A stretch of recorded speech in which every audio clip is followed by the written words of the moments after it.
ಪ್ರಿಯ ವೀಕ್ಷಕರೇ ನಮಸ್ಕಾರ. ನಮ್ಮ ಆರ್ಜಿ ಟಿವಿ ಚಾನೆಲ್ಗೆ ಸ್ವಾಗತ. ಬರ ಪರಿಹಾರದ ಬಗ್ಗೆ ಮತ್ತೊಂದು ಬಿಗ್ ಅಪ್ಡೇಟ್ ಒಂದು ಬಂದಿದೆ. ಹೌದು, ಯಾವ ಬೆಳೆಗೆ ಎಷ್ಟು ಬರ ಪರಿಹಾರದ ಹಣ ಜಮೆ ಆಗಲಿದೆ ಎಂಬುದನ್ನ ಇಲ್ಲಿ ತಿಳಿದುಕೊಳ್ಳೋಣ. ಅದಕ್ಕೂ ಮುನ್ನ ನೀವು ನಮ್ಮ ಚಾನೆಲ್ ಅನ್ನ ಸಬ್ಸ್ಕ್ರೈಬ್ ಆಗಿಲ್ಲ ಅಂತಂದ್ರೆ ಈ ಕೂಡಲೇ ಸಬ್ಸ್ಕ್ರೈಬ್ ಆಗಿ, ಹಾಗೆ ಬೆಲ್ ಐಕನ್ ಕ್ಲಿಕ್ ಮಾಡಿ ಆಲ್ ಅಂತ ಸೆಲೆಕ್ಟ್ ಮಾಡಿ. ಬರಗಾಲ ಪರಿಹಾರದ ಹಣ ಯಾರಿಗೆ, ಯಾವ ಬೆಳೆಗೆ ಎಷ್ಟು ಜಮಾ ಆಗಲಿದೆ ಎಂಬುದನ್ನ ರೈತರು ತಮ್ಮ ಬಳಿ ಇರುವ ಮೊಬೈಲ್ ನಲ್ಲಿ ಚೆಕ್ ಮಾಡಿಕೊಳ್ಳಬಹುದು. ಬರಗಾಲ ಪರಿಹಾರದ ಮೊದಲ ಕಂತಿನ ಹಣ ಈಗಾಗಲೇ ರೈತರ ಖಾತೆಗೆ ಜಮೆ ಆಗುತ್ತಿದೆ. ಕಳೆದ 2 ದಿನದ ಹಿಂದೆ ಸೇಡಂ ತಾಲೂಕಿನ ರೈತರಿಗೆ ಬೆಳೆ ಹಾನಿ ಪರಿಹಾರದ ಹಣ ಜಮೆಯಾಗಿದೆ. ನಿಮಗೂ ಜಮಾ ಆಗಿದೆಯೋ ಇಲ್ಲೋ ಎಂಬುದನ್ನ ರೈತರು ನಿಮ್ಮ ಮೊಬೈಲ್ ನಲ್ಲಿ ಚೆಕ್ ಮಾಡಿಕೊಳ್ಳಬಹುದು.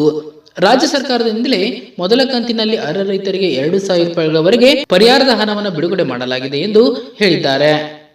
ರಾಜ್ಯ ಸರ್ಕಾರದಿಂದಲೇ ಮೊದಲ ಕಂತಿನಲ್ಲಿ ಅರ್ಹ ರೈತರಿಗೆ 2,000 ರೂಪಾಯಿಗಳವರೆಗೆ ಪರಿಹಾರ ಬಿಡುಗಡೆ ಮಾಡಲು ನಿರ್ಧರಿಸಲಾಗಿದೆ ಎಂದು ಮುಖ್ಯಮಂತ್ರಿ ಸಿದ್ದರಾಮಯ್ಯ ಅವರು ಘೋಷಿಸಿದ್ದಾರೆ. ಹೌದು, ರಾಜ್ಯದ 223 ತಾಲೂಕುಗಳಲ್ಲಿ ಬರ ಪರಿಹಾರ ಘೋಷಣೆ ಆಗಿದ್ದು 48.19 ಲಕ್ಷ ಹೆಕ್ಟೇರ್ ಬೆಳೆ ನಷ್ಟ ಆಗಿದೆ. ಹೀಗಿದ್ರೆ ಕೇಂದ್ರ ಸರ್ಕಾರವು ಬೆಳೆ ನಷ್ಟ ಪರಿಹಾರ ಹಣ ಬಿಡುಗಡೆ ಮಾಡಿಲ್ಲ. ಹಾಗಾಗಿ ರಾಜ್ಯ ಸರ್ಕಾರದಿಂದಲೇ ಮೊದಲ ಕಂತಿನಲ್ಲಿ ಪರಿಹಾರದ ಹಣ ಬಿಡುಗಡೆ ಮಾಡಲು ನಿರ್ಧರಿಸಲಾಗಿದೆ ಎಂದು ಅವರು ಹೇಳಿದ್ದಾರೆ. ರಾಜ್ಯದಲ್ಲಿರುವ ಒಟ್ಟು 236 ತಾಲೂಕುಗಳ ಪೈಕಿ ಈ ಬಾರಿ 223 ಬರಪೀಡಿತ ತಾಲೂಕುಗಳೆಂದು ಘೋಷಿಸಲಾಗಿದೆ. ಬರದಿಂದ 48.19 ಲಕ್ಷ ಹೆಕ್ಟೇರ್ ಪ್ರದೇಶದಲ್ಲಿ 33,770.10 ಕೋಟಿ ಬೆಳೆ ನಷ್ಟ ಅಂದಾಜಿಸಲಾಗಿದೆ. ಕೇಂದ್ರದಿಂದ 18 ಕೋಟಿಗೂ ಅಧಿಕ ಆರ್ಥಿಕ ನೆರವು ನೀಡಲು ಸೆಪ್ಟೆಂಬರ್ 21ರಂದು ಕೇಂದ್ರಕ್ಕೆ ಮೊದಲ ಮನವಿ ಸಲ್ಲಿಸಲಾಗಿದೆ. ಕೇಂದ್ರ ತಂಡ ಅಕ್ಟೋಬರ್ನಲ್ಲಿ ಬರ ಅಧ್ಯಯನ ನಡೆಸಿ ಕೇಂದ್ರ ಸರ್ಕಾರಕ್ಕೆ ವರದಿ ನೀಡಿದೆ ಎಂದು ಅವರು ಹೇಳಿದರು. ಕಂದಾಯ ಸಚಿವರು ಹಾಗೂ ಕೃಷಿ ಸಚಿವರು ದೆಹಲಿಗೆ ಹೋದರೂ ಕೇಂದ್ರ ಗೃಹ, ಹಣಕಾಸು ಮತ್ತು ಕೃಷಿ ಸಚಿವರ ಭೇಟಿಗೆ ಸಿಕ್ಕಿರಲಿಲ್ಲ.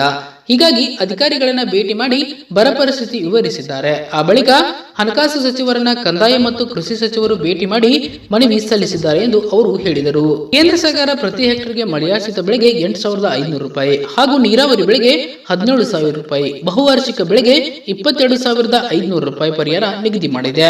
ಮಾರ್ಗಸೂಚಿ ಅನ್ವಯ 2 ಹೆಕ್ಟೇರ್ ವರೆಗೆ ಮಾತ್ರ ಬೆಳೆ ಹಾನಿ ಪರಿಹಾರ ನೀಡಲಾಗುತ್ತಿದೆ. ರಾಷ್ಟ್ರೀಯ ವಿಪತ್ತು ಪರಿಹಾರ ನಿಧಿಯಡಿ 4,663 ಕೋಟಿ ಬೆಳೆ ನಷ್ಟ ಪರಿಹಾರ ನೀಡುವಂತೆ ಕೇಂದ್ರಕ್ಕೆ ಮನವಿ ಸಲ್ಲಿಸಲಾಗಿದೆ ಎಂದು ಅವರು ಹೇಳಿದರು. ಬಿತ್ತನೆ ವೈಫಲ್ಯ ಮತ್ತು ಮಧ್ಯಂತರ ಬೆಳೆ ವಿಮೆ ಪರಿಹಾರವಾಗಿ ರಾಜ್ಯ ಸರ್ಕಾರ 6.5 ಲಕ್ಷ ರೈತರಿಗೆ 440 ಕೋಟಿ ಬಿಡುಗಡೆ ಮಾಡಿದೆ ಎಂದು ಅವರು ಹೇಳಿದರು.